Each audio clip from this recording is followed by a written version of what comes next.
Buenos días, compañeras y compañeros.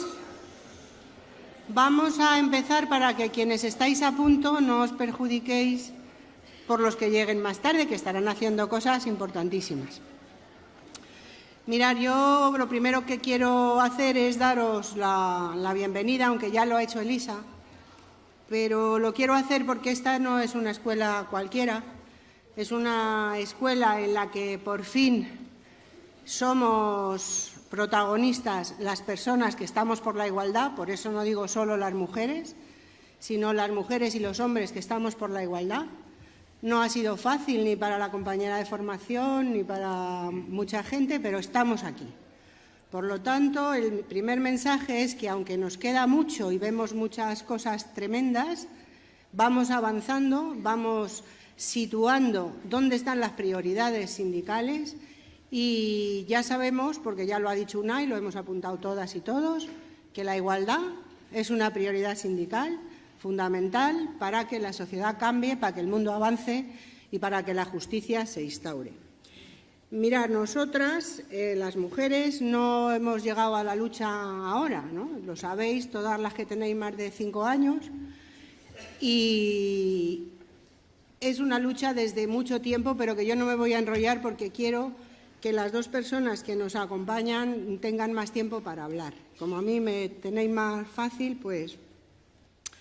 Pero sí que quiero decir que no es solo el sindicato el implicado en esta lucha por la igualdad, que hay que ser interdisciplinar, porque si no llevamos esa lucha por la igualdad a las escuelas, a los hospitales, a la MT, que madre mía a veces, no digo nada yo contra los compañeros, que además nos vamos a manifestar, pero hostias cuando viene una señora con un carrito lo que tienen que aguantar a veces, ¿no? Estas cosas son las que además van haciendo una sociedad más intolerante y en la que las mujeres somos muy importantes a la hora de votar y a la hora de cuidar y de ser mano de obra barata y gratuita. Bueno, pues eso se les va a acabar a quien tenga bien. Después hay que incidir muchísimo en la cultura, hay que recuperar a todas esas mujeres, a las pintoras, a las inventoras, a las arquitectas, a las astronautas, a las camareras de piso, a las limpiadoras de los parques, a todas, porque que sepáis, y solo diré esto, que no os podríais haber puesto nunca una inyección si no hubiera habido una mujer que hubiera inventado la jeringuilla hipodérmica. Y ahí lo dejo. Nosotras, las mujeres, también somos especialistas en sororidad, en empatía, en resiliencia y además en hacer pactos. Yo no sé por qué dejan a los hombres o a algunos hombres. Bueno, y algunas mujeres que también, pero bueno, esas son una minoría. Nosotras hacemos pacto con casi todo. Hemos empezado a hacer pactos con nosotras mismas para saber qué nos pasaba y por qué estábamos ahí. Con los compañeros con los que vivimos, con las unidades familiares, con cosas, con montones de luchas que han ido haciendo avanzar a esta sociedad. Y nos quedan unas pocas más. ¿Por qué digo esto? Porque otro de los pactos estupendos, maravillosos que hemos hecho y estamos haciendo es con los hombres. Con los hombres que no son machistas, aunque les quede un poco, luego Miguel es más especialista en esto y Pablo, pero son los que se van poniendo en su cabeza que algo hay que hacer para ponerse al lado de la causa de la igualdad, ¿no? Y también con el resto de organizaciones de mujeres en principio y luego los hombres irán llegando. Por eso, y voy a acabar para dejarles el tiempo a ellos, nos quedan muchos frentes por hacer. Nos quedan los planes de igualdad en todas las empresas. Nos queda la violencia machista o el terrorismo machista. Yo voy a empezar a llamarle ya, con vuestro permiso y sin él, terrorismo machista, porque lo que pretende la violencia contra las mujeres es que nos aterroricemos y que sigan controlando nuestro cuerpo y nuestras vidas. Por lo tanto, ese es un reto que hay que hacer. Un poquito más duro, un poquito más duro. Yo ya quiero ver a los secretarios generales salir en nota de prensa y en rueda de prensa cada vez que maten a una diciendo esto es una barbaridad. Y exigirle a la Iglesia Católica que lo condene y exigir a la judicatura... Bueno, en fin, que he dicho que voy a callarme. Deciros una cosa y acabo. Una persona no sabe la estatura que tiene hasta que no se pone de pie. Nosotras estamos de pie, estamos con el puño en alto y podríamos haber ganado el Mundial de baloncesto. Y dicho eso, os voy a dejar la palabra a Miguel Lorente, que dicho sea de paso, es para mí una cosa que tenía pendiente en el currículum, compartir mesa con él, que con Pablo ya las he compartido. Ya lo puedo poner en el currículum y ya me voy a poder jubilar con honores. Porque soy fan desde que oí Mi marido me pega lo normal, que decía él, que dice él en un libro que recomiendo, y también una frase que me ha curado algunas heridas, que decía, refiriéndose al 8 de marzo, que cuando marzo marcea, el patriarcado se tambalea. Esa ya, Miguel, me la quedo, es tuya, pero da un poquito la talla de que también se pueden hacer las cosas con humor, con sonrisa y no flagelándonos eternamente, sino también poniendo en valor los logros que conseguimos. Fundamentalmente en este caso, me permitís las mujeres, pero encantadas de recibir cada vez más hombres sindicalistas, y cuando ya digáis que sois feministas, pues lo pondré en el currículum también. Miguel, tienes la palabra. Muy bien. Muchas gracias, Pilar. Pablo, encantado de compartir. Se voy a poner de pie porque a mí esto de las mesas siempre me generan como una especie de barrera, y cuando uno viene de lejos parece que ya estoy un poco retirado, pudiendo movernos más próximos, más. Yo estoy muy feliz, de verdad. Elisa para aquí, porque se decía la UNAI, y los sindicatos se hablan de la referencia moral, ya no lo somos, porque tienen una capacidad de acción, pero la referencia moral, el compromiso político y social está más en los sindicatos que en los partidos, y necesitamos esa referencia para poder seguir transformando la sociedad, porque el título es muy correcto, es decir, sois las mujeres las que habéis transformado el mundo, los hombres hemos cambiado mucho el escenario, pero si cambia el escenario sin cambiar el guión, al final la obra sigue siendo la misma. Se reproduce el mismo modelo, se reproduce el mismo mensaje, se reproduce la misma estructura, la misma organización. Con un escenario distinto, pero al final, durante 10.000 años, venimos reproduciendo el guión del machismo, y por lo tanto tenemos que cambiar. Entonces, creo que poder formar parte de esta escuela, aunque sea poco tiempo y ya no un poquito menos, porque esta tarde a las 4 de la clase de la Universidad de Granada, y yo que estoy corriendo para poder estar en la otra escuela de la universidad. Pero de verdad que estoy muy feliz. Para mí eso es un referente moral que además quiero mencionarlo, que me enseñó no solo el amigo que me dio mucho con su explicación, su compromiso, Luis García Montero, una persona totalmente identificada con comisiones y con todo lo que significa, y por lo tanto formar parte de esta tarde de este encuentro me satisface de manera especial. Y hacerlo sobre lo que los hombres tenemos que hacer, no solo podemos, sino tenemos que hacer para de alguna manera acabar con el machismo del patriarcado, el machismo patriarcal. Ojo, no hay otro machismo que no sea patriarcal, igual que no hay patriarcado que no sea machista. Pero está bien el énfasis para poder relacionar una cosa con la otra.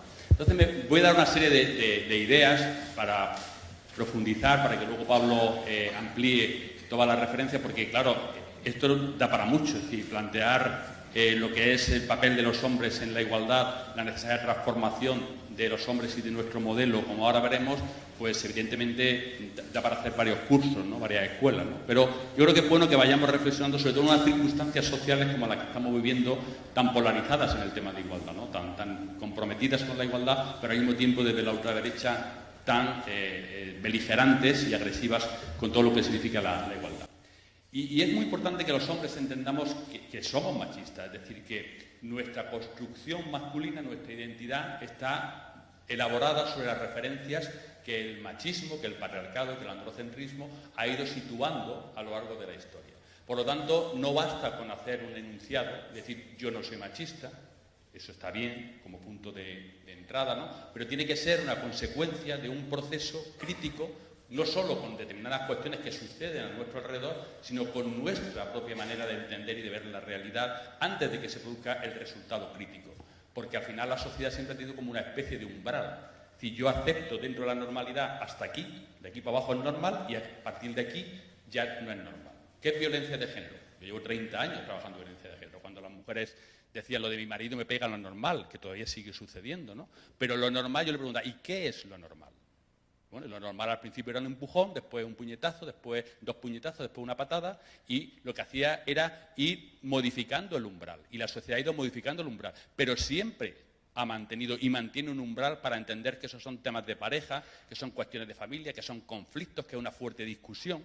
Y, por lo tanto, la construcción de esa manera de entender la realidad sobre la referencia cultural elaborada por los hombres es el machismo, y los hombres tenemos que modificar no solo las alturas del umbral, sino nuestra propia posición.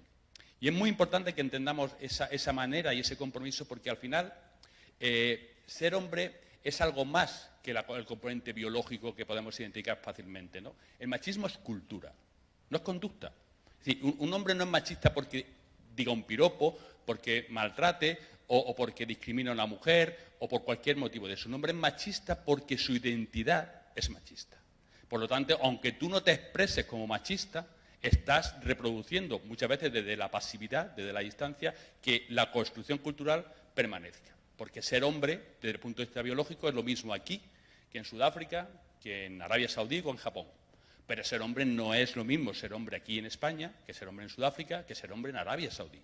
A ti te exigen, te reconocen, te cuestionan o te critican como hombre según te adaptes o no al modelo que esa sociedad y esa cultura han entendido que es ser hombre, ¿no? Por lo tanto, tenemos que entender ese hombre no como el sustento biológico, anatómico, físico, sino como esa identidad que es la que nos ha dicho la sociedad y la cultura que es ser hombre. Por lo tanto, cuando en la sociedad plantean, desde la política, desde las iniciativas, como que vivimos en un espacio de normalidad, donde hay un respeto a la igualdad, formalmente reconocida en la Constitución, de alguna manera reforzada y amparada por las leyes, y que luego efectivamente hay un espacio de desigualdad, donde tú analizas y ves que las mujeres están sobrerepresentadas en los puestos de trabajo más precarios, donde hay una sobrecarga de trabajo entre lo doméstico y tal, donde además se producen determinadas críticas sociales. Bueno, se reconoce que está la normalidad, la desigualdad, y luego allí, al fondo, a la derecha, está el machismo, ¿no? Donde ya hay violencia, hay violaciones, hay brecha salarial manifiesta, hay cuestiones que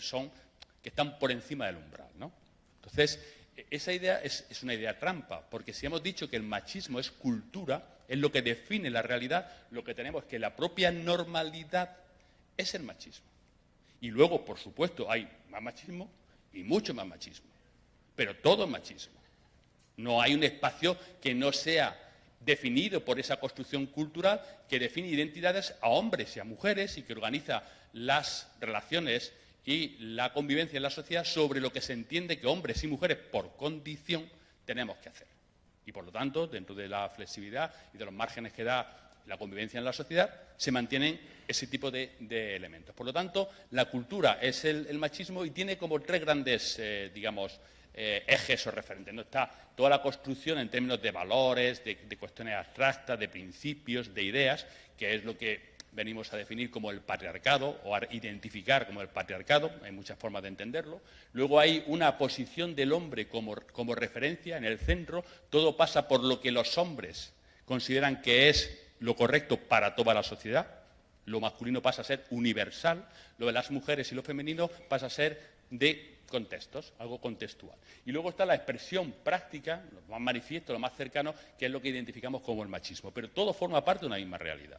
Una realidad que está sustentada en esas ideas, en esos valores, en esos principios, en esas creencias construidas sobre referentes androcéntricos para luego plasmar la realidad práctica operativa con ese machismo que identificamos según supere o no esa normalidad que define la cultura. Por lo tanto, tenemos que entender que es una cuestión de identidad, de algo propio que tenemos que cuestionarnos con esa mirada introspectiva sobre la referencia que ya el feminismo ha creado para que tengamos directrices y sepamos qué es lo que tenemos que mirar, qué tenemos que criticar y qué tenemos que cambiar. Y fijaros que esa identidad se refuerza en posiciones tan explícitas y tan objetivas como las que estamos viendo incluso en política, pero quizás esta frase de Janusz Korwin-Mikke, un eurodiputado polaco en el Parlamento, cuando dijo que las mujeres deben ganar menos porque son más débiles y menos inteligentes, y lo dijo en la tribuna del Europarlamento para que se legislara en Europa de manera que las mujeres ganaran menos. No corregir la brecha salarial, sino legalizarla y, de alguna manera, garantizarla por medio de ley. Entonces, veis que es la condición, son más débiles, fuerza física, menos inteligentes. Referencia la racionalidad, la intelectualidad, ¿no? Ese criterio que se supone que es muy masculino, muy nuestro, ¿no? Muy de andar por casa desde esa referencia masculina. Tenemos, por ejemplo, otro ejemplo de un alcalde, ¿no? Cuando le dice a una concejala, guarde el respeto cuando está hablando un hombre. Ojo, un hombre, en esa escala, lo importante, es más que alcalde. Porque él podría haber dicho, guarde usted el respeto cuando está hablando el señor alcalde, ¿no? Tira de autoridad formal. No, un hombre. Claro, si lo interrumpe otro hombre, no puede decir, cállese usted cuando está hablando un hombre, porque dice, sí, tío, yo también soy hombre, ¿no? Entonces, eso son las claves que normalizamos desde esa referencia cultural y que te lleva a hacer este tipo de expresión. Por tanto, esa referencia de la superioridad masculina sobre la racionalidad, la inteligencia, luego no es tan real, porque cuando hablamos de poder, hablamos de utilizar instrumentos para imponer nuestros criterios. Y un ejemplo muy gráfico fue cuando, hoy hay oportunidad de corregir esto, ¿no? Cuando Simeone hace el gesto del logro, digamos, a base de lo que sea la hombría, la virilidad, ¿no? El esfuerzo, ¿no? Pues lo que hace es ese gesto que luego, por eso digo que hoy tenemos la oportunidad de corregirlo, cuando ocurrió lo que ocurrió en Turín, pues Ronaldo lo repitió. Pero ¿por qué lo pongo? Porque si es verdad que los hombres somos tan inteligentes, no hicimos así, no hizo Simeone,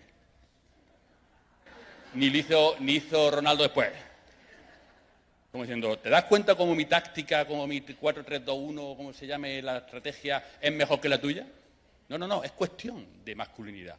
Y la masculinidad es esa sensación de poder y de expresión del poder, ¿no? Por lo tanto, ese tipo de cuestiones son las que forman parte de una identidad en la sociedad. Porque si viviéramos en un desierto, cada uno de los hombres, bueno, pues cada uno haría lo que considerara, ¿no? Tal. Hace una semana me pidieron un artículo, bueno, mandé el artículo, y decía, si pudiéramos preguntarnos qué es un hombre solo, estas cosas que te dicen como medio chiste, medio adivinanza, ¿qué es un hombre solo? Yo me preguntaba, si yo pudiera decir qué es un hombre solo, yo diría una oportunidad. Y si dijera, ¿y qué son dos hombres? Yo diría una oportunidad perdida. Porque ese es el problema. Es decir, el problema es que la construcción de la convivencia sobre la masculinidad está basada en dos grandes referencias. Muchas más, pero dos grandes referencias aquí para ser gráfico. La primera es que ser hombre es no ser mujer. La primera. Ser hombre es no ser mujer, y entonces es una identidad por contraste. ¿Qué es ser hombre? No lo sé, pero no seas mujer. Porque eres afeminado, eres un gallina, eres un cobarde, mariquita, todo lo que sea vincularte a mujer es algo negativo. Y la otra, ser hombre es ser reconocido como hombre por otros hombres. No basta que las mujeres te reconozcan como hombre, incluso que otros hombres que no significan nada para ti, por eso la identidad grupal, la proximidad, las manadas, todo eso es muy importante, porque tú tienes que ser reconocido como hombre por tus hombres, por la gente de tu entorno, que además juegan en sintonía con los demás, es decir, que te reconocen al final. Entonces, fijaros como para ser hombre, no ser mujer, un ejemplo gráfico. No nos vamos a detener por lo que estábamos comentando, pero hace un par de años, 3 años, cuando el Force India, un equipo de Fórmula 1, pinta el coche rosa. Eso está como prohibido para los hombres, ¿no? El rosa ya es femenino, tal y cual, ¿no? Bueno, pues ver la crónica periodística y dice que los monoplazas también presentarán tonos magenta y a mismo los pilotos llevarán cosas de color rosa y dice, como complemento de esta arriesgada apuesta.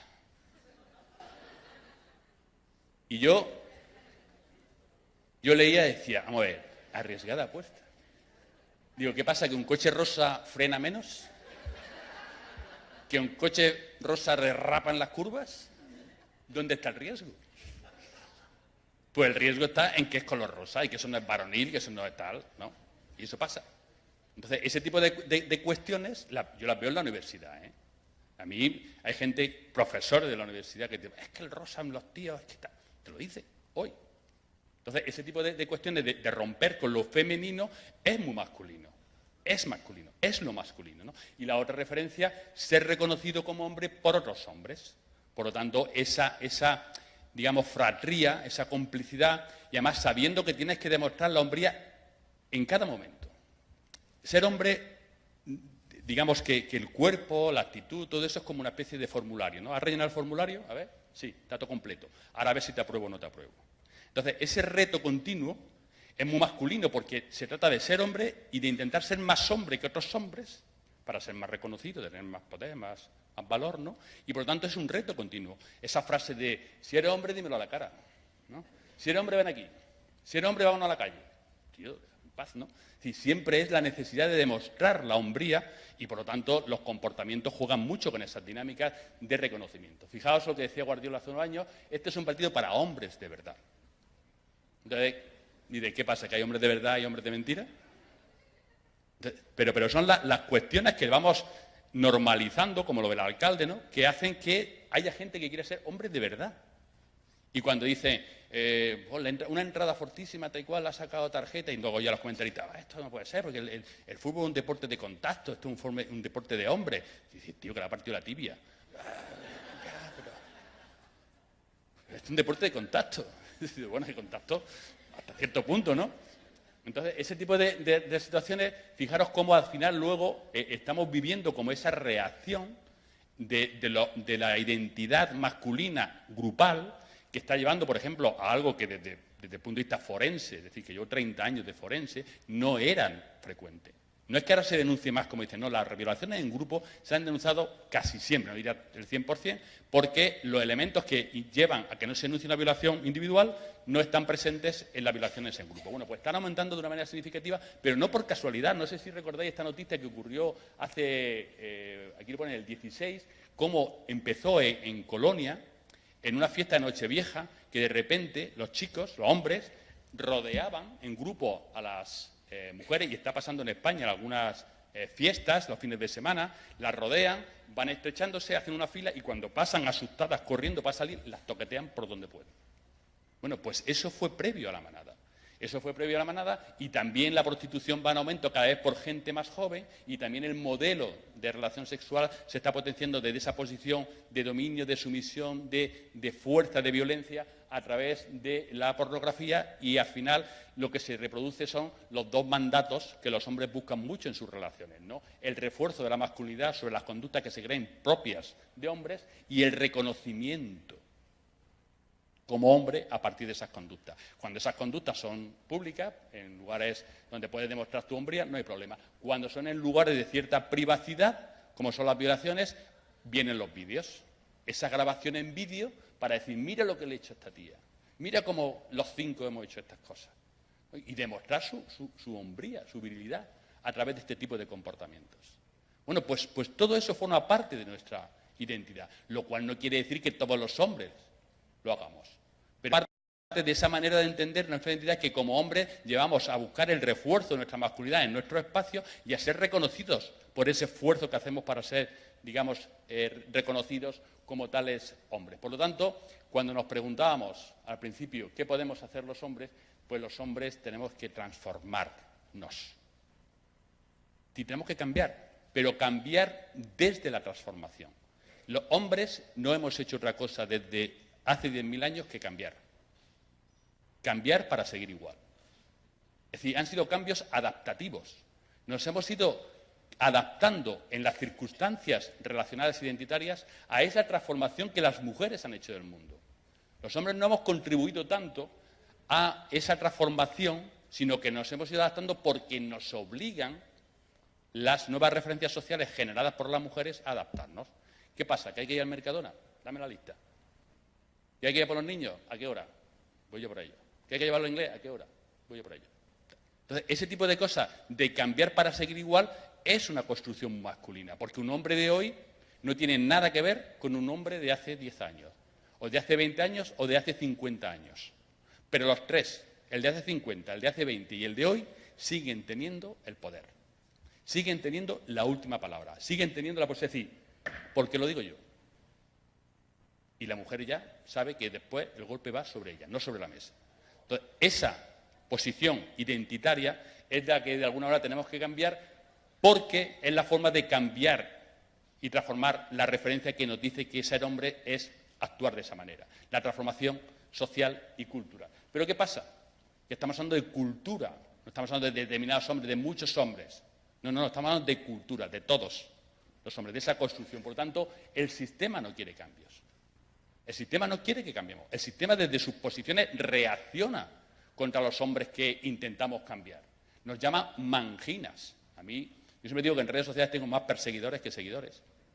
Y te atacan, y entre los ataques que te dicen mangina, que es hombre-vagina. que es como una especie de calzonazos, ¿no? Pagafantas y ya todo lo demás, ¿no? Pero son conceptos que te vinculan a lo femenino y que utilizan, porque el sistema no quiere que los hombres cambiemos. ¿Por qué? Porque un cambio individual amenaza todo el sistema, por varias razones. Primero, porque pierde a la persona. Segundo, porque actúa como ejemplo para que otros hombres cambien. Y tercero, porque, y para mí más importante, porque demuestra la falacia, la mentira, el engaño que es el machismo para los hombres, para la sociedad también, pero para los hombres, que nos han dicho que a cambio de privilegios podemos abusar, que nos han dicho que nuestro objetivo es dominar y perder ciertos espacios que muchos hombres luego echan en falta cuando se dan cuenta que no tienen opción. Porque cuando se muere el director general, don Ramón, de una gran empresa, llega otro, don Carlos, y lo ponen. Pero cuando se muere el abuelo Ramón, el papá Ramón, el tito Ramón, el hermano Ramón, ya no viene nadie. Se acabó. Ramón y su historia. Y los hombres necesitamos eso. Los hombres somos tan temerosos como las mujeres.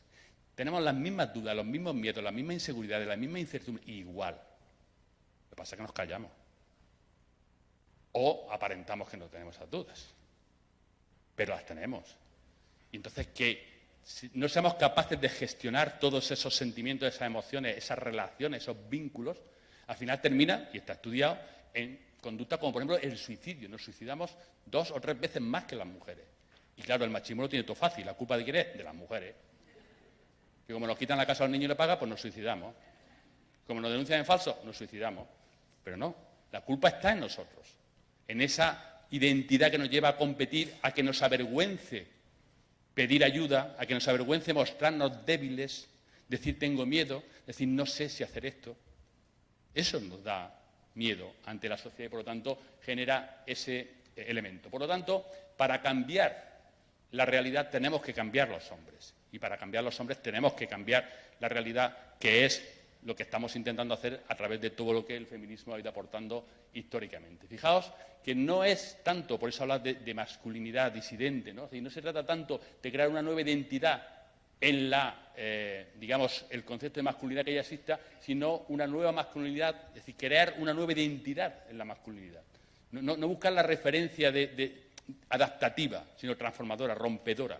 Salir de lo que nos han dicho que es ser hombre, porque la disidencia significa separarse de esa doctrina común, de ese mensaje único, exclusivo, inflexible, rígido, acrítico, que hace que los hombres reproduzcan la hombría.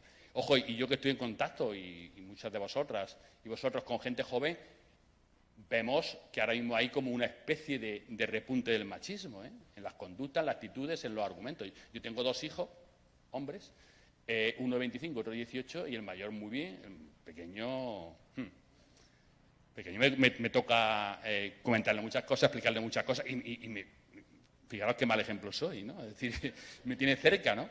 Me tiene cerca. Pero aún así te das cuenta que la influencia de ese grupo, de ese entorno, de ese reconocimiento, es muy fuerte, muy fuerte. No os podéis imaginar cuánto, ¿no? Entonces, la clave está en avanzar en esa línea, pero no hay un protocolo. Es decir, no hay una receta que diga, pues a esto y ya déjate de ser machista, ¿no? Tenemos que ganárnoslo. Y tenemos que ganarlo en un tiempo en el que el post-machismo, que es el machismo, pero con un mensaje que lo que busca es generar confusión, está influyendo para que esto no avance e incluso retroceda. Fijaos que la cultura, con ese elemento patriarcal machista tan negro en el panorama, se ha ido diluyendo conforme el feminismo y mucho tiempo después las nuevas masculinidades han ido cuestionando esa realidad basada en la desigualdad, ¿no? La ha ido aclarando un poco, poniendo un poco más transparente, pero ¿qué pasa? Que conforme hemos avanzado también se han puesto de manifiesto los reductos del machismo intensos que estaban ahí como en trincheras para evitar que eso avanzara. La diferencia de esto, que nos lo hemos encontrado siempre, a lo de ahora, es que esa posición machista se ha organizado. Se ha organizado en la ultraderecha a nivel mundial, Esto está pasando en todos los sitios del planeta y está, por supuesto, en nuestro entorno. Por lo tanto, tenemos que romper con esos mensajes que nos están mandando de inseguridad y tenemos que hacerlo yo siempre digo, aplicando el test de Pato. Si tenemos que cambiar los hombres, el punto de partida respecto a las mujeres es el mismo, el destino es el mismo, que es la igualdad, y la resistencia contra ese cambio son las mismas, pues al final tenemos que hacerlo con el mismo proceso. ¿Y cuál es ese proceso? El feminismo. Y los hombres no tenemos que inventar nada, que por ahí están hablando mucho de masculinismo y tal, ¿no? Si está todo inventado. Está todo inventado. Se llama feminismo. Y por lo tanto tenemos que trabajar desde el feminismo con las mujeres, no como arquitectos, que algunos quieren ser arquitectos, sino como peones, para conseguir esa transformación cultural que será la que lleve a la transformación individual. Por lo tanto, ser muy conscientes de esa realidad y de entender que no hay neutralidad, que o hacemos algo para cambiar esta realidad o desde nuestra pasividad y distancia estaremos haciendo para que continúe. Por lo tanto, os llamo a los compañeros al compromiso, a las compañeras las gracias por lo que decía Pilar, cuando decía esto es un espacio para las personas que trabajan por la igualdad. Sí, pero gracias a las mujeres. Es decir, quien habéis hecho que las personas trabajen por la igualdad históricamente y que haya hombres hoy que trabajemos por la igualdad, sois vosotras, sois las mujeres y debemos de reconocerlo siempre. Muchas gracias.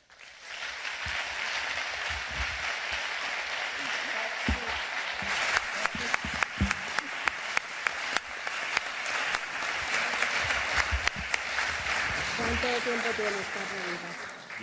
10 minutos. Una cosa, vamos a tener 10 minutos para preguntarle cosas, pero sí que os pido, por favor, que no hagáis ponencias, que hagáis preguntas, en aras a que él pueda contestar, porque si no os cortaré. Yo, como ya soy la mala, no me importa. Para que podamos aprovecharle, ya que vamos así un poco deprisa. Así que tenéis la palabra, aprovechar. ¿No vais a decir nada? ¿No? Estoy respetando para que me vaya pronto. Se tiene que ir, pero él acepta unas pocas preguntas, ¿eh? A ver, me está mirando. A ver, un momento antes de que comiencen las preguntas. Todas las preguntas se hacen con micrófono porque si no, no las recoge el streaming y la grabación que luego se os remite, ¿vale? Venga. Ah, mira, ahí hay una compañera.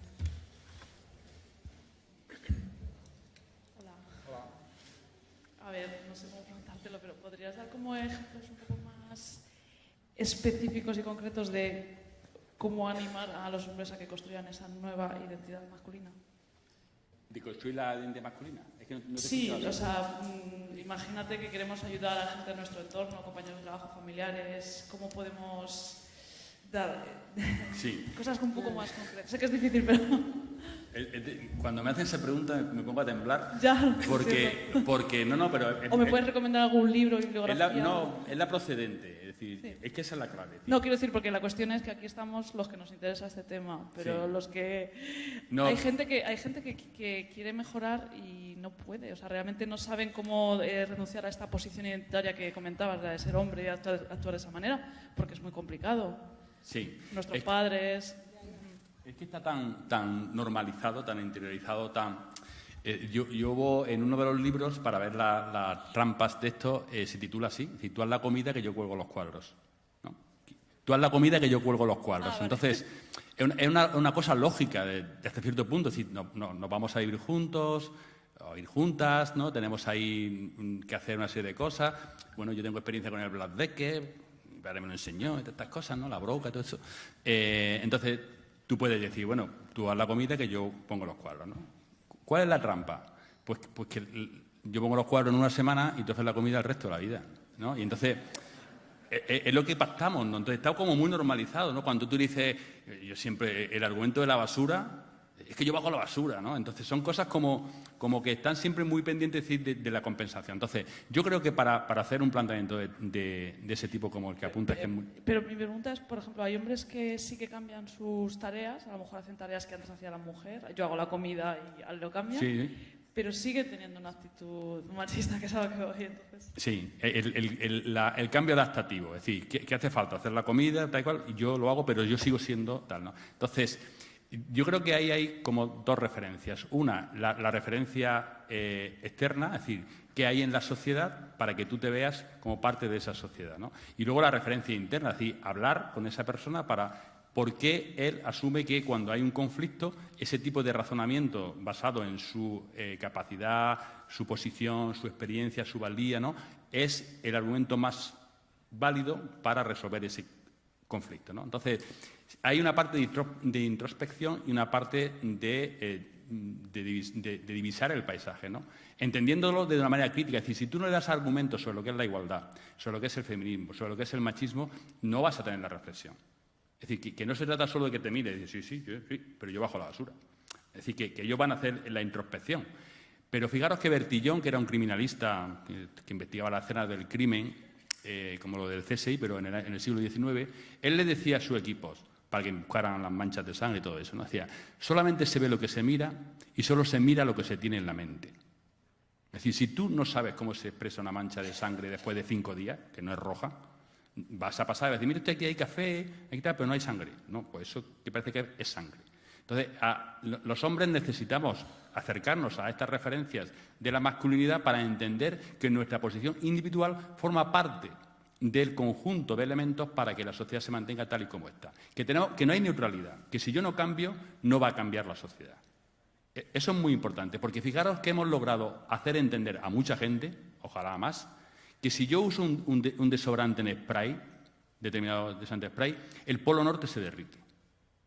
Y te pueden decir, ¿qué tiene que ver que yo use el polo norte? Pues fijaros, hemos hecho esa asociación. La sociedad es consciente de que eso influye. Las bolsas de plástico. ¿Por qué si somos conscientes de esas asociaciones desde lo micro a lo macro, en el tema de identidad y de machismo no lo somos tanto, cuando es mucho más cercano, mucho más próximo? Evidentemente porque es la cultura la que está diciendo esa referencia. Pero yo creo que ese es el proceso. Primero, que se formen, que haya un conocimiento crítico para poder mirar la realidad y a partir de ese conocimiento crítico que hagan ese proceso interno y externo. Gracias.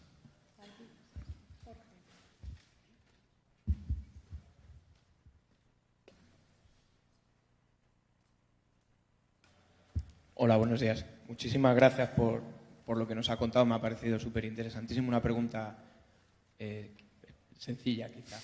¿Cree usted que es suficiente lo que está haciendo el movimiento feminista? Es decir, con toda esta injusticia histórica, ¿cree que lo que está haciendo es suficiente o qué opinión le merece? Sí.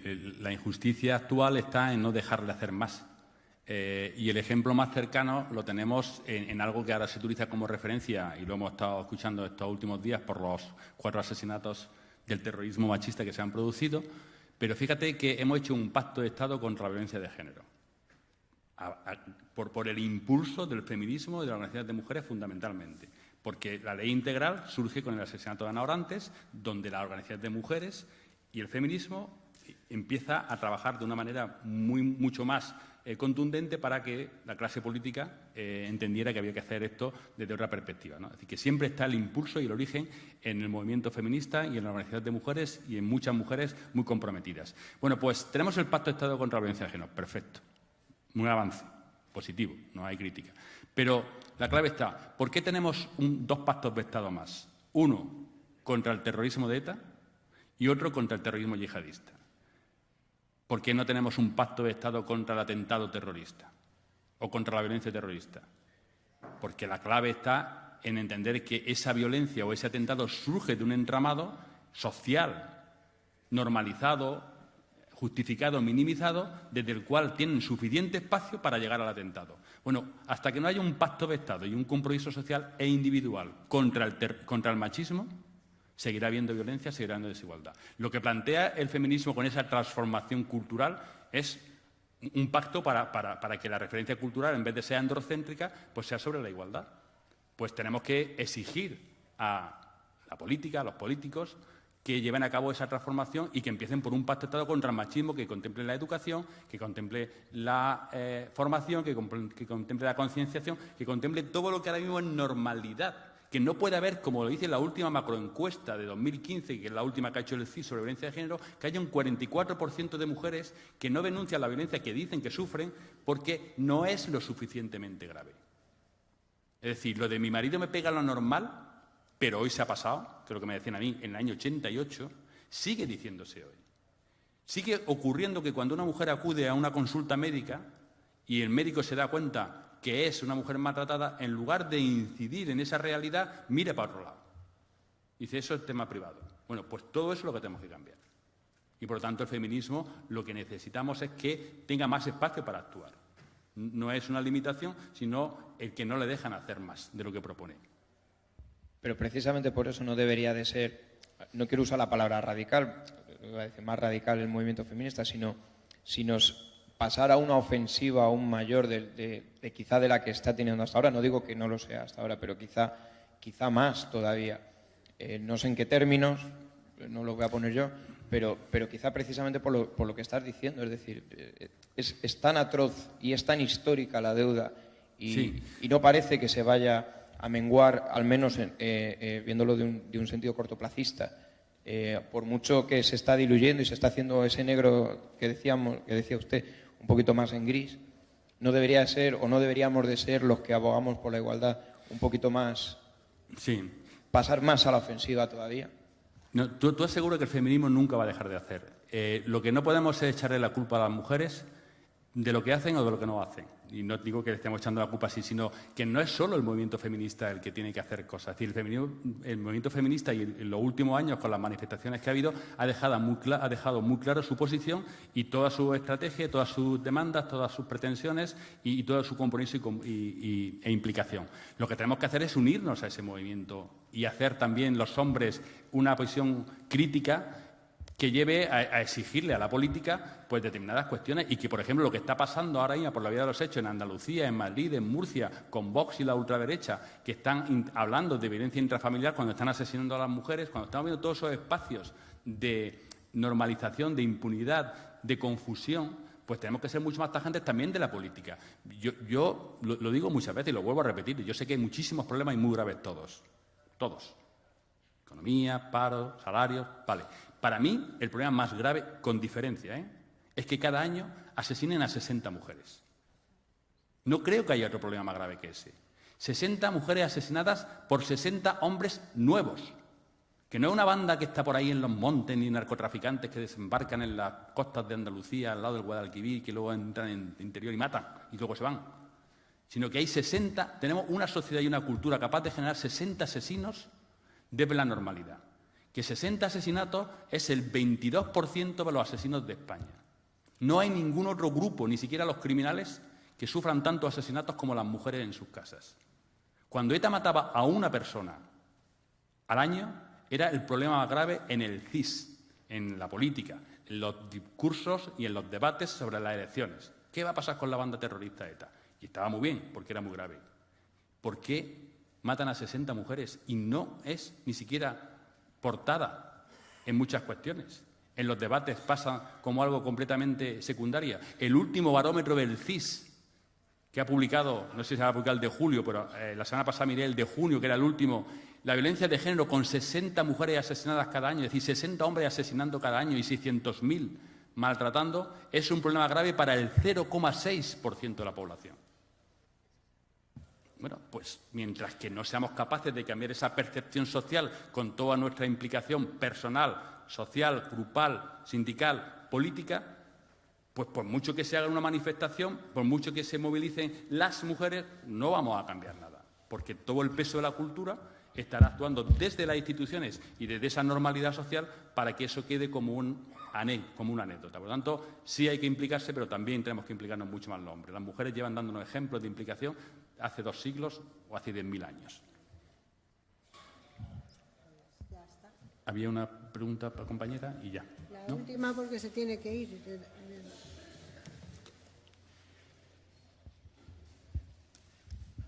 Hola, buenos días. Muchísimas gracias por la ilustración porque ha sido fantástica. Quería añadir un dato nada más. En Aranjuez hemos sufrido hace muy poco un ataque violento en el que un exmarido ha matado a 2 excuñadas y ha herido a la exsuegra. Y no cuentan cifras, porque eso no se considera violencia machista. Ni las 4 víctimas, los 4 huérfanos que quedan de las 2 familias van a cobrar pensión.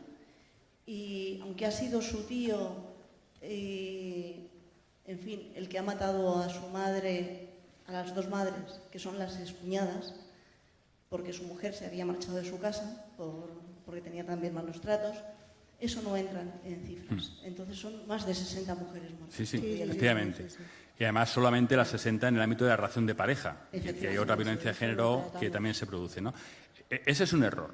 Un error que tiene dos partes, ¿no? Tiene una parte, digamos, social, cultural, que tiende a minimizar la violencia de género, a contar menos para que no sea tan grave, ¿no? Y hay un error institucional, formal, cuando no reconocemos como víctimas de violencia de género aquellas que se producen como consecuencia de la violencia de género. Ya ocurrió con el caso en Cuenca, cuando asesinaron a Laura, el novio, la mató el novio y se fue con una compañera, con una amiga, con Marina, y la asesinó también. Entonces, ella fue asesinada por violencia de género y la amiga parece que tropezó y se cayó. Porque, además, ¿qué concepto criminal encajas tú para decir, esa mujer por qué fue asesinada? ¿Por qué fueron asesinadas las dos mujeres, la hermana o la excuñada y la exsuegra en Pontevedra? Es decir, si tú no cuentas eso como víctimas de la violencia de género, aunque no sea la mujer con la que compartes la relación, al final estás distorsionando la realidad. Y no va en contra de la... Pues claro, el miedo, y te cuento de cosas desde dentro, cuando se planteaba la violencia de género, ya por lo antes del año 2004, la ley y tal, había mucho miedo a que, incluyendo víctimas que formaban parte de los entornos donde existía la violencia, se retomara el concepto, o que no se rompiera por aquel entonces con el concepto de violencia doméstica y familiar, y que la mujer quedara invisibilizada entre otras víctimas. Ojo, y eso era verdad.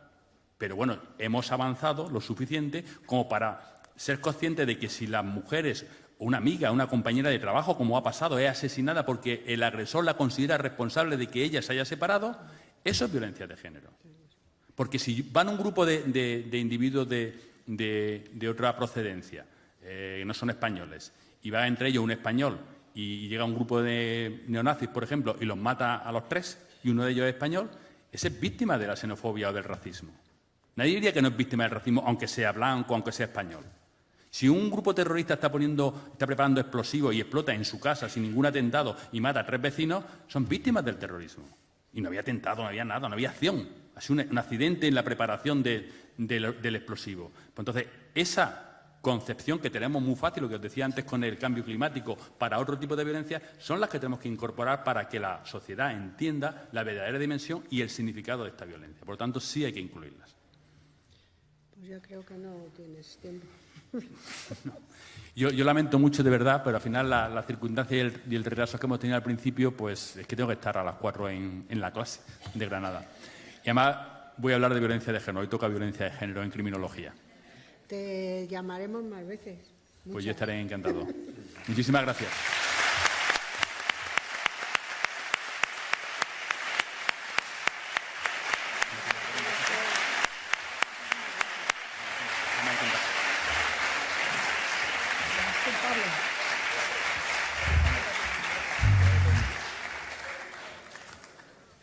Bueno, pues le llamaremos más veces. Ya le he dicho muchas. De todas maneras, como hemos constituido la semana pasada un grupo de hombres por la igualdad en Comisiones Obreras de Madrid, al que os invito que os vayáis incorporando a quienes queráis, pues vamos a tener que utilizar, animar y que nos ayuden chicos desde ese camino que ya tienen ellos andado, ¿no? O sea que volverán. Ahora os presento a Pablo Llamas, que es ya más conocido de la casa.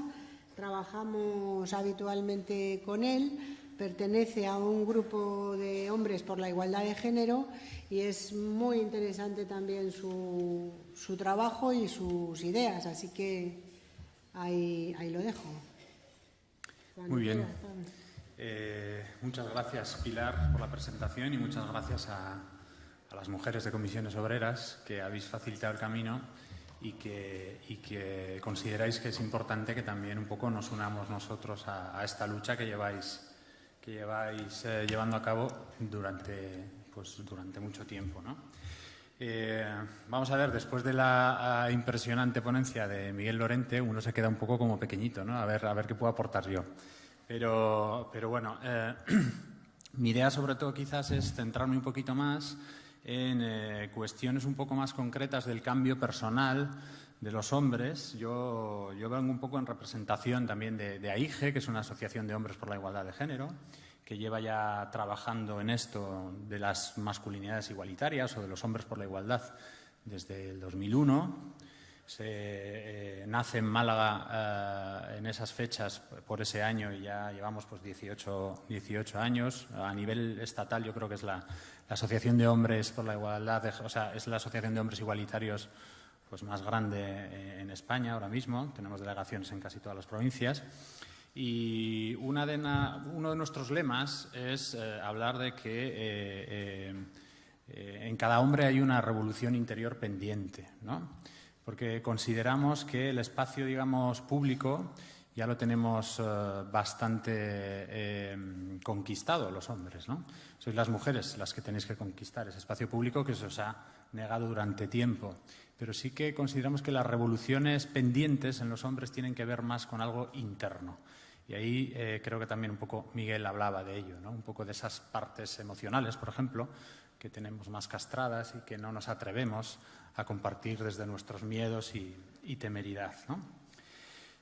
Bueno, intentaré un poco hablar de esos procesos en los que llevo involucrado personalmente como activista y también pues, a nivel profesional, ya que soy psicólogo, pues algo de esto pues, me va sonando en ese sentido, ¿no?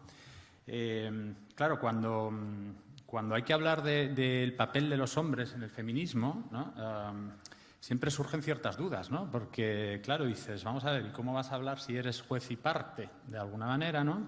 ¿Y cómo vais a hablar vosotros si sois los privilegiados del sistema? Claro, ¿no? O sea, es decir, ¿qué papel tienes que tener aquí? ¿Cómo entras en este sistema, ¿no? Digamos que sería el de los pocos procesos, o diría yo que el único, en el que la parte privilegiada quiere cambiar el sistema, ¿no?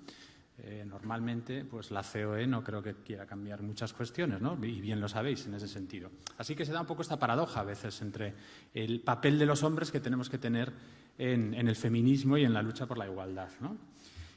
Bueno, partiendo un poco de esta base, sí que Miguel lo introducía, pero sí que yo creo que es importante entender y tener claro que al igual que hay un rol predestinado para la mujer, hay uno para el hombre, ¿no? O para los hombres. Y en este caso, este rol está en contraposición con la mujer. Miguel lo explicaba muy bien, ¿no?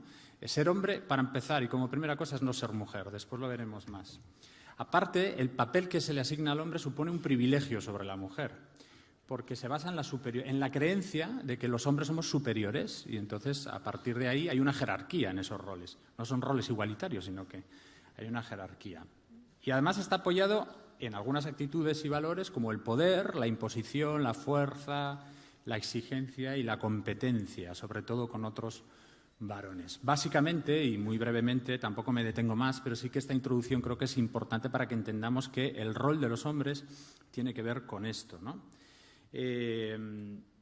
Claro, cuando hablamos de qué es ser hombre o qué es la masculinidad, pues bueno, yo me he ido a coger algunas definiciones, por ejemplo, de David Gilmour, que habla de que hacerse hombre es la forma aceptada de ser un varón en una sociedad concreta. Es decir, y Miguel lo hablaba, ¿no? Es lo que tiene que estar aceptado, lo que se supone que tienes que ser, ¿no?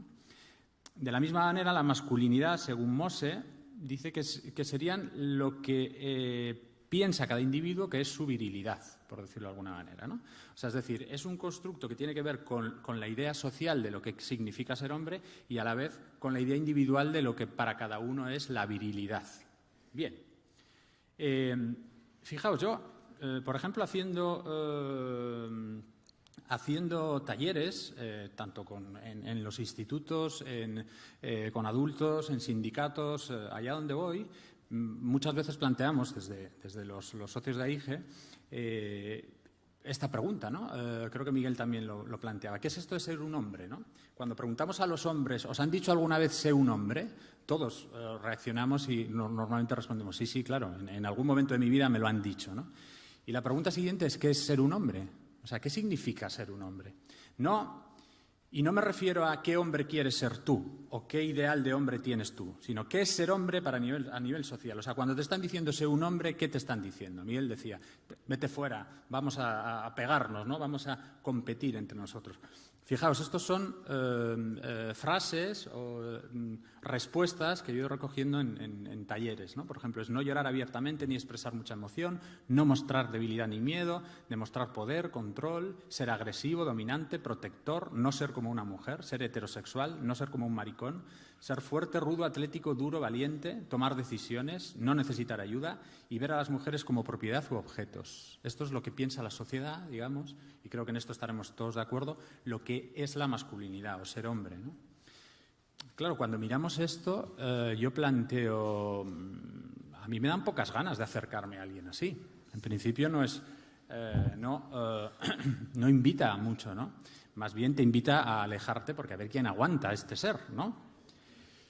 La cuestión es que esto es real, o sea, es decir, probablemente esto ha cambiado poco en cuanto a lo que significa ser hombre. Otra cosa es lo que hablaba Miguel de la adaptación de los hombres, ¿no? O estos machismos 2.0 o 3.0, ¿no? En el que parece que no, pero todo sigue igual, ¿no? Bien. Hablaba de ciertas negaciones como constructos que forman la masculinidad, ¿no? Y son, para mí, muy importantes entender que la masculinidad, entre otras cosas, se forma en base a 3 negaciones, ¿no? Hablábamos antes de no ser mujer, ¿no? Con todo lo que supone, porque si eres mujer estás en el estrato más bajo, con lo cual no te permite ser mujer.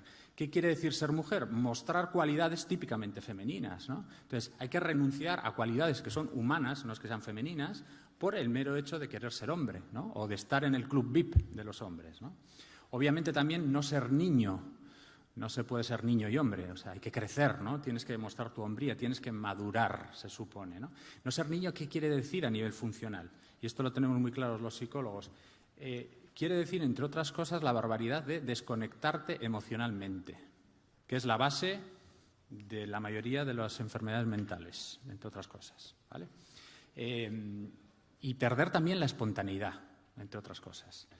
Otra de las cuestiones, por ejemplo, también es no ser, aquí he apuntado uno, LGTB, o sea, es decir, ser heterosexual. Es decir, con lo que representa no plantearte ningún tipo de flexibilidad. Hay que ser rígido, no te puedes salir. No puedes plantear un cuestionamiento del poder, como lo hace una orientación sexual o una identidad sexual diferente a la que se espera. Vale, a partir de ahí, y esto yo lo quería resaltar, es muy importante entender que toda esta construcción social es completamente arcaica y completamente disfuncional, que esta es otra cuestión muy importante. Es decir, el pensar que los hombres tenemos que mantener nuestras emociones a raya, bajo control, es decir, negarlas, que la violencia puede ser un modo aceptable para gestionar nuestro descontrol emocional o para gestionar el poder, que la autoestima sistemáticamente en los varones tiene que estar basada en el poder. Si no mandamos, dejamos de ser hombres, no, o somos medio hombres, ¿no? No llevamos los pantalones, no ponemos los cojones encima de la mesa. Y todo lo que tiene que ver con que hay que rechazar y negar lo que supuestamente son cualidades femeninas, que yo diría que son cualidades humanas que todos tenemos. Todos sentimos miedo, hombres, mujeres, todos sentimos las emociones, ¿no? No es que haya emociones femeninas o emociones masculinas, ¿no? Esta cuestión, que me parece fundamental, es importante que los hombres, como primera pista, ¿no?, sobre qué es lo que tenemos que hacer los hombres para cambiar, ¿no?, tenemos que estar alerta sistemáticamente de que esto nos ocurre también a nosotros, es decir, de que somos parte de una construcción social de género. En el momento en que dejamos de cuestionarnos este moldeamiento de género, lo que hacemos es interiorizar y naturalizar cosas que no tienen que ver con nosotros, sino que vienen de la socialización de género. Y ahí empezamos a plantearnos que nos tenemos que regir por unas normas que poco tienen que ver con nosotros como personas y que probablemente, si lo cuestionamos y nos lo cuestionamos, nadie queremos ser como el de la caja que hemos visto antes. Pero si no nos cuestionamos, el río, la corriente nos lleva hacia allí, sistemáticamente. ¿Por qué? Entre otras cosas porque estamos en la situación privilegiada. Había un sociólogo americano, Kimmel, que planteaba en una de sus ponencias Por ejemplo, que cuando se pregunta a un hombre, hizo como un experimento, ¿no? Le dijo a un hombre blanco heterosexual, ¿tú cuando te levantas por la mañana qué ves en el espejo? Y el hombre dijo, una persona. Después se lo preguntó a una mujer blanca, de clase socioeconómica media alta, y la mujer decía, yo cuando me miro al espejo veo a una mujer, ¿no? Después se lo preguntaba a una mujer de color, también de clase media alta, y ella decía, yo cuando me miro al espejo veo una mujer negra. Y después pasaba a preguntárselo a una mujer de color y lesbiana. Y decía, yo lo que veo cuando me miro al espejo es una mujer de color lesbiana. ¿Por qué traigo esto? Porque la discriminación no se entiende, o sea, es mucho más difícil de percibir si no la sufrimos. Y esto es fundamental. Tenemos que poner a los hombres la discriminación sistemáticamente encima de la mesa. Y esto lo hace muy bien el feminismo, lógicamente. Lo lleva haciendo años. El problema, o uno de los problemas, es que los hombres nos defendemos, nos sentimos atacados. En este sentido, que iremos también un poco a ver eso, ¿eh? Okay. Bien, voy a pasar a plantear desde mi punto de vista qué podemos hacer activamente los hombres en este sentido para un poco deconstruirnos y plantear individuales podemos plantear, ¿vale? En muchos otros casos eso no se da. Hemos tenido por ejemplo, yo entiendo que desde el sindicato, fijaos, hay una educación en conciencia de clase sistemáticamente en la sociedad. Y no hay una educación en conciencia de género en este sentido. A mí me parece fundamental. O sea, es decir, se plantea, oye, niño, no dejes nada en el plato, porque tienes que dar valor al que tú puedas comer, porque hay otra gente que igual no se lo puede permitir. Eso sistemáticamente lo tenemos, ¿no? En casi todas las familias, ya sean de una clase, de otra, de un perfil político, de otro. Hay cierta conciencia a nivel de la conciencia de la pobreza, por decirlo de alguna manera. Pero en la conciencia de género, ojalá hubiéramos tenido eso. Hay que hacer más trabajo en ese sentido, sobre todo con los varones.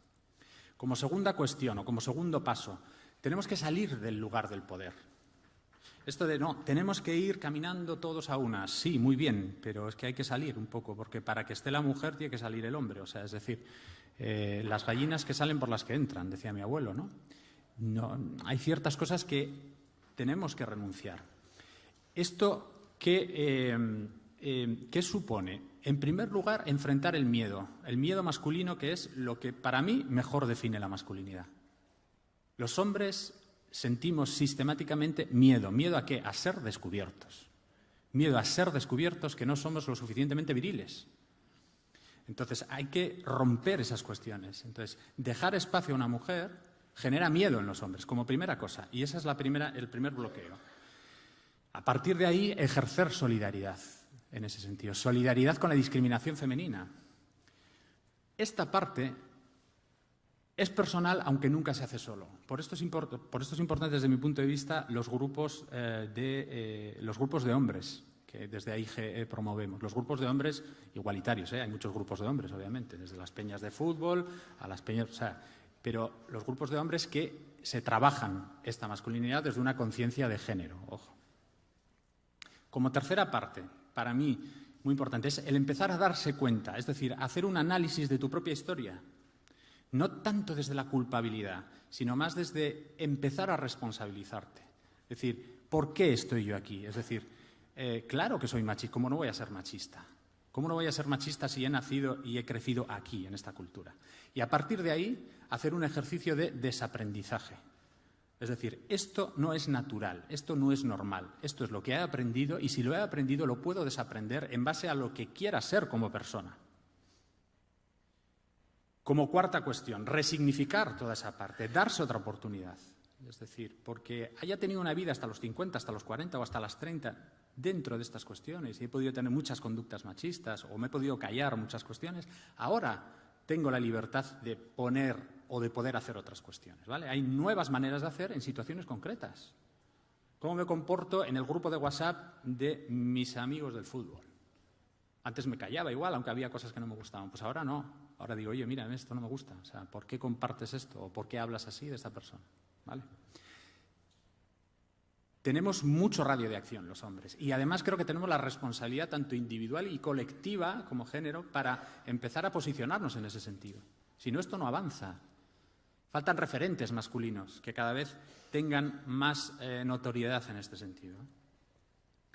Como última etapa, la quinta sería generar una identidad propia que no tenga como base la imposición ni el sometimiento. La imposición de cómo debo ser como hombre, que me tengo que adecuar a esa caja que veíamos antes, arcaica y completamente disfuncional, y después renunciar al sometimiento de la otra parte de la población, que para que yo esté ahí, ellas tienen que estar aquí. ¿Qué vamos a generar ahí? Pues relaciones mucho más equivalentes desde el respeto, obviamente con las mujeres y también entre los propios hombres. Ok, voy acabando. 5 minutos y acabo, ¿sí? Bueno, 2. Vamos a ver. Como claves también fundamentales, porque antes lanzabais una pregunta por aquí que a mí me ha parecido muy importante y muy necesaria, es, bueno, ¿y cómo hacemos, cómo llegamos a los hombres? Porque esto es muy bonito y probablemente todos los que estamos aquí más o menos estamos de acuerdo, pero bueno, vamos al bar a ver el fútbol y ¿ahí qué hago? ¿Cómo cuento esto yo al que no se lo ha planteado o no quiere, ¿no? Yo plantearía una cuestión. Tenemos que estar convencidos y convencidas de que los hombres ganamos con el cambio hacia la igualdad. Los hombres también ganamos. ¿Cómo no vamos a ganar si somos más libres? Si de lo que estamos hablando es que decidamos cómo queremos ser como personas, que podamos conectar emocionalmente con cuestiones y expresarnos tal y como somos. ¿Eso no es una ganancia? Por supuesto que lo es. Sí que tiene una contrapartida que habrá que renunciar a ciertos privilegios. Y sobre todo tiene la dificultad de la disidencia, quiere decir que hay que romper con lo establecido. Tenemos que romper, si no, esto no avanza. ¿Sí? Obviamente también, ¿qué otras cosas vamos a ganar? Que nuestra autoestima se base en cosas más sanas y que aportan más a la sociedad que el hecho de basarla siempre en el poder, en el tener, en constructos más capitalistas en este sentido, ¿no? La autonomía. Estamos hartos de ver hombres completamente dependientes, que se separan y se suicidan o la matan.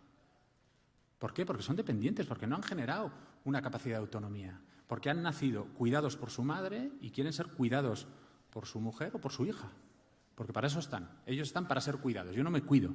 Si vamos a las cifras, por ejemplo, de los datos que son alarmantes de qué manera utilizan la sanidad, por ejemplo, los hombres o las mujeres van mucho más al médico de familia y los hombres vamos solo a emergencias. O sea, vamos mucho más a urgencias, ¿no? Es decir, hasta que no reventamos no vamos al médico, ¿no? Eso es muy masculino, ¿sí? ¿Qué generaríamos? Pues nuevas relaciones de pareja también, de una manera más equitativa, más igualitaria. Y también podremos empezar a tener una paternidad más corresponsable, ¿no? A generar o a redescubrir esa parte un poco de la crianza, que yo creo que eso va cambiando y eso ahora mismo sí que está más de moda, ¿no? Parece que los hombres hemos oído a las mujeres, oye, que es que esto mola, ¿eh? O sea, esto es una parte a la que yo no quiero renunciar, ¿no? Entonces ahí rápidamente vamos y empezamos a ocupar ese papel. Lo de limpiar el baño ya igual, como no mola tanto, ya nos cuesta más, ¿vale? También vamos a ser capaces de tener nuevas relaciones con otros hombres de otra manera y no tanto desde la competitividad.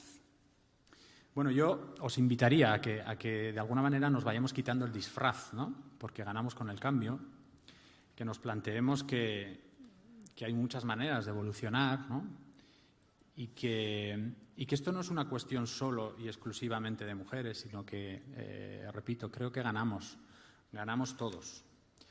Y por último, ya acabo, sí que me gusta acabar con esta frase porque yo creo que también nos coloca bastante, ¿no? Decía Kelly Temple, que es una activista inglesa, que los hombres que quieren ser feministas no necesitan tener espacio en el feminismo. Lo que necesitamos los hombres es tomar el espacio que tenemos en la sociedad y hacerlo feminista. Esa debe ser nuestra aportación al feminismo, porque desde ahí podemos avanzar hacia la igualdad. Sin más, muchas gracias.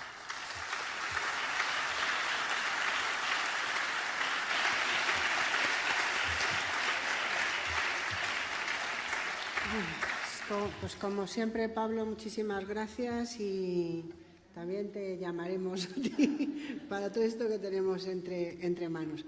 Me dicen las férreas organizadoras que hay tiempo para 2 preguntas cortas.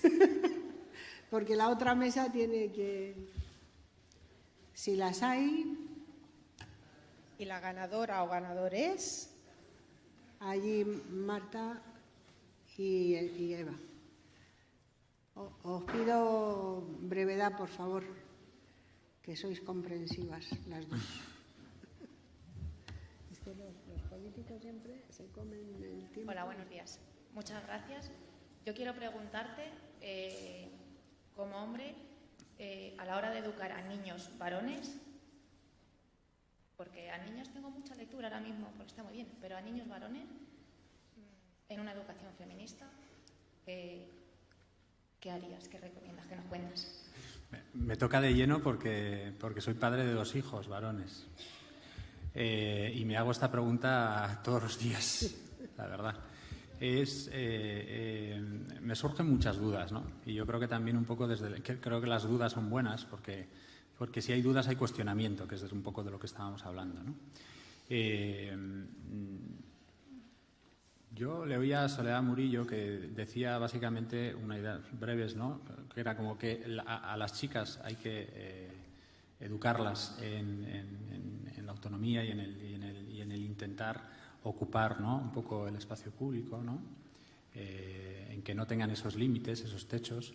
Y a los niños hay que educarles en todo lo que tiene que ver un poco o hacer más énfasis en lo emocional, en el cuidado y en el respeto a los demás, en ese sentido, ¿no? Pero sobre todo, para mí es fundamental con los niños y las niñas educación emocional, que falta sistemáticamente en el sistema educativo. Y en las familias, también, ojo. Yo iría por ahí, vamos, o intento ir por ahí. Bueno, muchas gracias. Han sido estupendas las dos. Yo quería llamar la atención sobre un tema que es que tanto el ponente anterior como tú mismo habéis dicho que se define la masculinidad como un no ser mujer. Y me llama la atención porque probablemente muchas de nosotras que estamos escuchando experimentamos justo lo contrario, que se define el ser mujer como no ser hombre y que el ser hombre es la normalidad. Estaba recordando un estudio que hizo una compañera de los colegios que segregan por sexos y cómo lo justificaban. Decía, las niñas escuchan más que los niños, tienen un oído más fino, tienen una psicomotricidad fina mejor, ven mejor, bueno. Y los niños no dicen nada, porque los niños son la normalidad. Lo masculino es la normalidad, incluso a veces hasta los análisis que hacemos, yo qué sé, el mercado de trabajo, el patrón es lo masculino y lo que vemos es en qué se diferencian las mujeres. Y por eso quería que lo explicaseis un poco más, porque los dos compañeros que habéis estado, que habéis sido los dos hombres, habéis dado una percepción que a mí me ha chocado y yo creo que a muchas mujeres también, el que os sintáis definidos como no ser mujer cuando nosotras nos sentimos definidas como no ser hombre. Y me ha llamado mucho la atención, por eso lo planteaba. Hombre, entiendo que hay una equivalencia, lógicamente, ¿no? La cuestión es que probablemente entiendo que ser mujer está más claro lo que quiere decir. Y quizás la cuestión de que la masculinidad surja de una negación tiene mucho que ver con el poder y con la jerarquía, en ese sentido. O sea, es decir, si estás ahí, no puedes estar con nosotros. Es o conmigo o sin mí, ¿no? O sea, es decir, esa es un poco la cuestión, o sea, con todo lo que conlleva en ese sentido. Entiendo que, claro, desde el punto de vista de la mujer, claro, o sea, el ser mujer es no ser hombre también. Pero creo que, o por lo menos en este aspecto, yo creo que los sociólogos llevan hablando desde el punto de vista de las masculinidades, llevan estudiándolo mucho e insisten mucho en esta parte, ¿no? Lo que tiene que ver, o sea, con las cualidades femeninas en ciertos aspectos que se relacionan con la capacidad de cuidado, de empatía, todas estas cuestiones, ¿no?, que siempre se han considerado más femeninas, es como que están más claras socialmente, ¿no? Y es ahí donde, o sea, es como, digamos que es como la letra pequeña de los varones, ¿no? Ahí no entres porque si no pierdes tu estatus, por decirlo de alguna manera. Por eso es interesante o importante sobre todo resaltarlo. No sé si te he contestado, pero... Debatiremos. Claro, claro. Claro, es romper los roles, es acabar con el patriarcado, ya está. Chispum. Bueno, pues nada, muchas gracias a Pablo y a todas y a todos.